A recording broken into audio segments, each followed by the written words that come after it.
Worked hard all your life, and now you're going to retire. And if you're like me, you've chosen the Philippines to spend the rest of your life. And you've got big, big plans for what you're going to do with your future. But I think we can agree that sometimes it's the smallest of things that can blow away the biggest of dreams. And that's what I'm going to talk about in the upcoming video. Pardon our mirth. All right, so I am here, as I said in the introduction, I am going to go over, or my friend JR is going to go over some nuance, some small changes that could actually have a very, very big impact on you if you're considering either an SRRV visa or a 13A. So I'm going to shut my mouth and let the expert, the resident expert, talk to you about SRRV and 13A visa changes. Oh, thank you, Paul. My pleasure. Number one change right now in the retirement visa or SRV is the additional requirement, which is the BICC or Bureau of Immigration Clearance Certificate, or otherwise called derogatory check. Derogatory check. That doesn't sound good.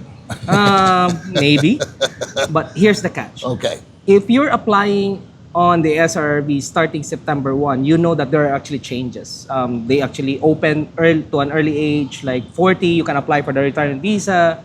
They made some changes also with the visa deposits and qualifications, which is good. Now, when they started to implement that way back 1st of September, they have included or there's an additional requirement that's what I have mentioned earlier. Now, how to get this? This is the question. Because you need to obtain this derogatory check in the Bureau of Immigration in Manila for you to comply with the requirement and then submit it to the retirement office. This is if you're doing it on your own. Yes. All right, so I'm confused. What is a derogatory check? What does that mean? Does that mean I've got something on Interpol? Does that mean something the FBI is going to report? Or is it because I've been a bad boy here in Dumaguete? All points are correct. Okay. Because the Bureau of Immigration right now will check if you're a good boy here in the Philippines. That includes your pending cases here in the Philippines that has been filed against you. If you have an immigration violation of being an undesirable alien, or you have some pending cases abroad, they have that database. That's the reason why before you can apply for the retirement visa, you need to clear yourself out that, hey, I'm a good boy, I'm not a threat to this country, I'll be here to retire, live, and enjoy the Philippines. What I'm gleaning from this is the real big change is the fact that I may not have been a bad boy or bad girl here in the Philippines. I think the FBI check, the Interpol checks, those are pretty common when you go in and you do your fingerprints and all that good stuff. That's pretty much been the standard for a long time. Yes. But now you're saying that there's a database where if I act up, let's just say I get into a boxing match with some guy at a bar because we both had a couple of toddies, okay? Not likely, but you know. How many rounds is that? We're just making this up as we go. All right, so I get into a fight with JR. I kick his ass, as you know. I didn't expect that. No one ever does. So I get tossed in the jail for 24 hours. And then they release me, but guess what? There's a case against me now because he sued me. Or the police have decided to file a case against me. That could stop everything right then and there. Yes. And that didn't exist before, to the best of my knowledge. Am I right or am I wrong? Yes, exactly. Okay, all right. So that's a nuance. And so I guess what I'm taking away from this is if you're a do-it-yourselfer, which is fine, you want to do your own paperwork, you want to follow through, you're trying to save a few bucks, we get it. However, you're going to need to go to Manila now, where before you didn't have to, am I correct? Correct, yes. Okay, so there's an unplanned trip. So now you know you're going to have to plan to go to Manila, and there's going to be a background check on you. Whether it was your fault or not, you get into any kind of trouble, drunk driving, you name it, whatever it might be, whether it's a police report that's been filed. Yes. That can hang up everything. True. And you will just, until I asked JR earlier when he was explaining this to me, I go, how long does that stay on there? And your reply was till the case is cleared. True. And that could take a year, 2 years, 3 years, or forever. Welcome to the Philippines. Welcome home. It's Christmas, so you better come here. So that is, just food for thought, that if you're going to be applying here, you've decided you're going to make the Philippines your home, you want to come into one of these, you want to get off the tourist visa, go with an SRRV, and that's the retirement visa where you put down a certain amount of money, depends on what your level is, military, your age, etc. There's different various amounts of money that you would deposit into their account. That might get stopped before you even get started. And you've just spent this whole trip going to Manila, or worse, you didn't know you had to go to Manila, and then you're in a real quagmire. So, again, this is a little pitch for JR, but a guy like him that has the service that you can at least consult with prior to trying it on your own, you might decide that using his service would be beneficial to you to cut through all that. Now, what I have to know is this. If I use your service, do I still have to go to Manila? No, we can actually do that for you. So there you go. Okay, that was a very short and concise answer. Now, there's been a change to the marriage visa, also known as a 13A, which is what I have. Yeah. Why don't you explain the differences there? Okay. There is actually a additional requirement during the visa interview that they're looking for. Number one is your capacity to support your Filipino spouse. Before, it's not on the checklist. When you take a look at download the immigration checklist for the spousal visa application, it's not there. It's not there. Yeah. But it exists. Yeah. So Welcome to the Philippines. welcome home. And then second to that is they are also trying to evaluate the existence of your marriage. Like they would require to have you a photo on your marriage ceremony. And Kidding. we have a client that actually applied for that and they were not able to supply a photo or wedding photo during their ceremony. How can that be? The only thing that's plausible to me would be if you lost your phone and you kept all your pictures on your phone and you lost it. That would be the only credible reason I could see that. But everybody getting married has somebody there that's a witness. Yeah. You have to have a witness to get married Exactly. in the court with the mayor. And so they're going to take pictures of you. That's just normal human behavior. You're Yeah. going to want to have that memory, right? Have that camera. So remember now that when you go down on your 13A, if you're going to do this on yourself, you got to have a picture of the ceremony, I imagine, with the mayor or in the church or wherever it is, that whatever venue you've decided to use. That's going to be a critical thing, and proof of income, right? Yeah. You know what the minimum is, what you have to earn or show? They don't actually establish that, but as long as you know, you would actually let them show a proof that you have the capacity to support your Filipino spouse. Then that would actually that will conform with the requirements. Okay, I imagine that number is fairly low. Yeah. Because they're going on standards based on incomes here in the Philippines, not what we bring in. It's for pensions and investments and Social Security and all that kind of stuff. But I guess in my case, these are two things that I didn't have to do. But if I was to go down now, as you helped me before on the 13A prior, last year you did that for me, now I would need to bring in proof of my Social Security check or whatever kind of income that I've got. And then May and I would have to provide them with a copy of our actual wedding ceremony. Yes. All right, so these are really, really small things, but they can have big consequences if you don't have it with you. Definitely. It's the minutia that will get you. And it's really just kind of part of the way the Philippines operates. They love their paperwork. So what's going on now? Let's switch gears. What's going on with the land deal? I know JR was instrumental. It took him 6 months. He got me a title to my property or my wife's property or our property, however you want to phrase it. And it was, it was labor intensive and paperwork heavy. And I would never have made it through it by myself. Believe me, it was brutal. And you had a subordinate there working full time on my case alone. And so he really busted a move, and he was awesome. You were awesome throughout the process and keeping us updated. But since then, you've been taking on new clients. Yeah. Anything you can share about what's going on there? Good, bad, ugly, whatever? Yeah. After I actually had your red folder on our Yeah, previous yeah, video. yeah. You surprised me with a little gift. Title. I have been bumping into consultations, and it surprises me that there is still people, especially foreigners married to Filipina, that perceive that they own the land even if they only have the sales contract. So explain to the folks what happens. Like for use May and I as an example. Okay, what do we have? Do I own it? Does she own it? What's going on? Okay. Now, when you buy a property here in the Philippines, you pay for it and you sign the sales contract. That is where there is a turnover right now or exchange of possession. You have the title, you have the possession of the land from the seller. You pay the seller and you have all the paperwork. Okay. Now, this guy bought a portion, then have the sales contract, and unfortunately, he perceived that he owned the land even without having the physical title. Because one of the owners had it, according to them. And unfortunately, when I go and talk to the legal surviving heirs, because the registered owner passed away, it's actually being surrendered to the government office because this is an agricultural land.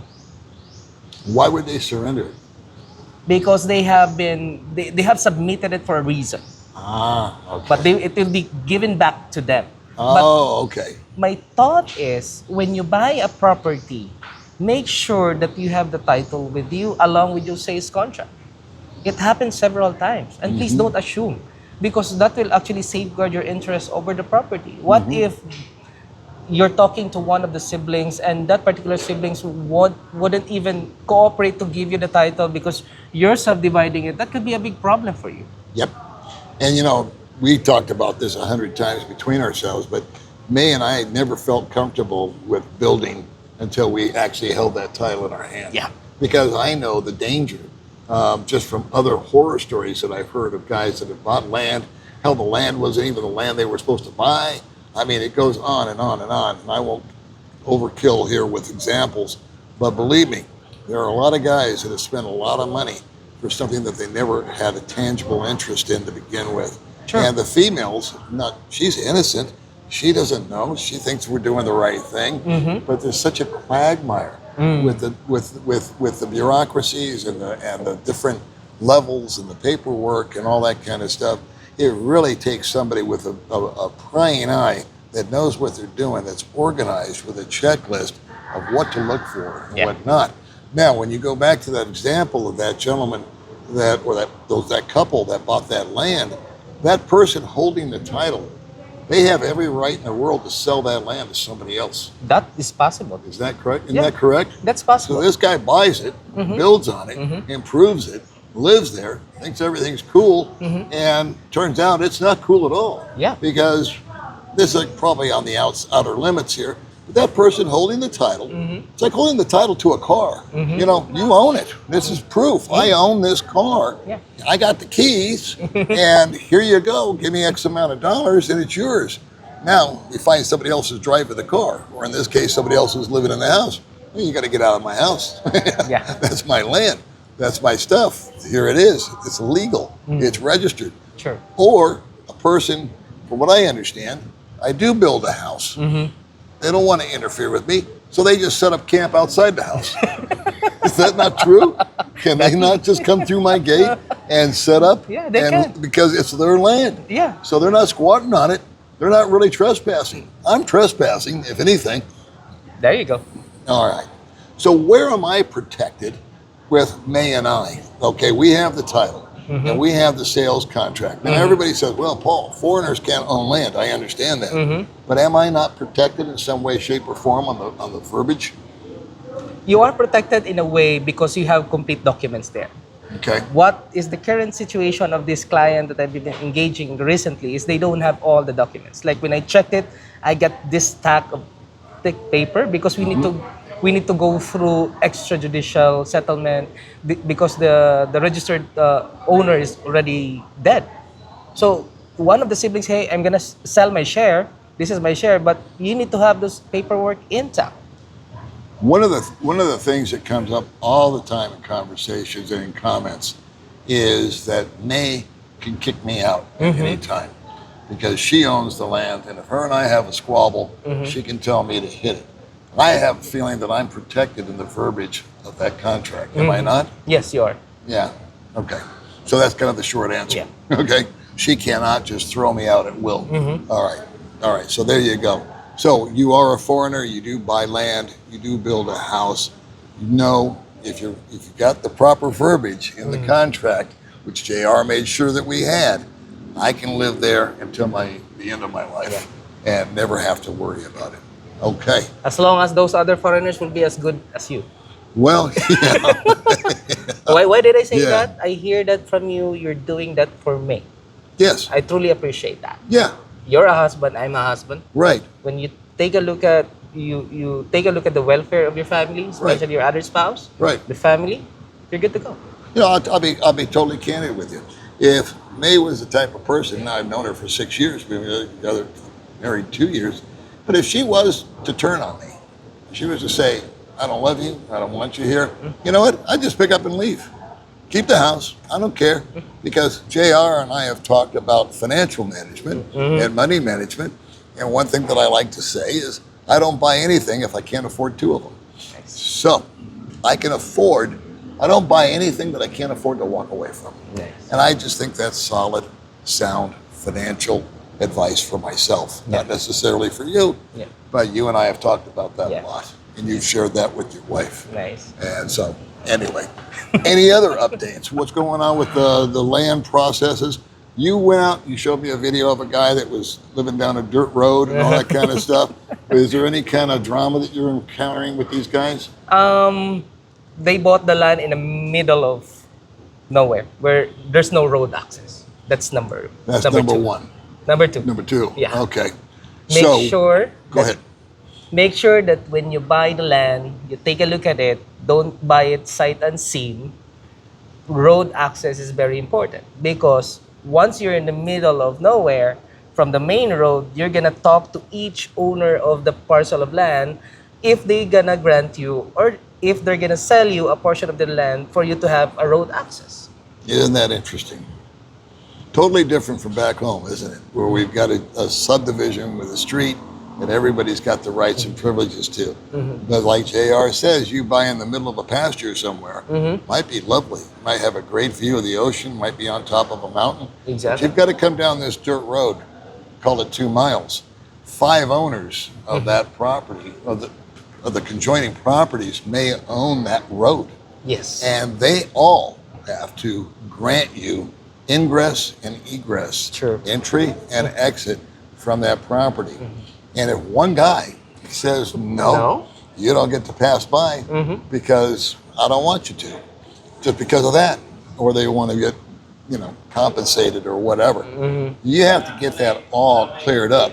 And that's a lot easier said than done. Exactly. And that is why I think that someone like JR was a lifesaver. In fact, we had an issue with my little road to the side where we had to appease the guy. We won't go into the details again, but we took care of it and we made nice with the neighbors, which is also huge. Yeah. You do not want to have an adversarial setup as a foreigner in a foreign country where 5 of your neighbors were all looking at you like,